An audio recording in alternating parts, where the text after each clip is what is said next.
buram ya ki riti ki duster.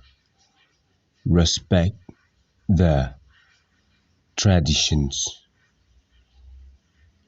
Nang ban kren ya ka ktien lajong. Know how to speak your own language.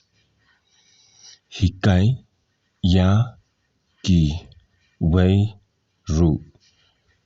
Teach others also.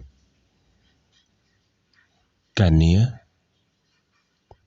ka day ka linti. This is the way.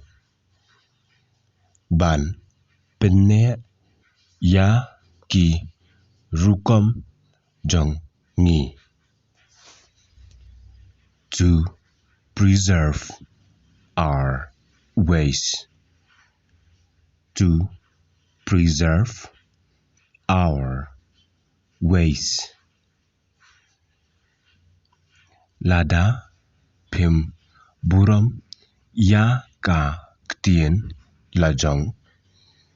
If you don't respect your own language, pin sha kon u ingkhong shyllangmat, you will be called a traitor.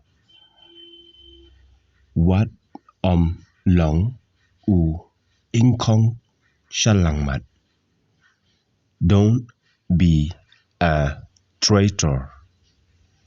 Henry tia pin sa babe. Otherwise, you will regret. Otherwise, you will regret.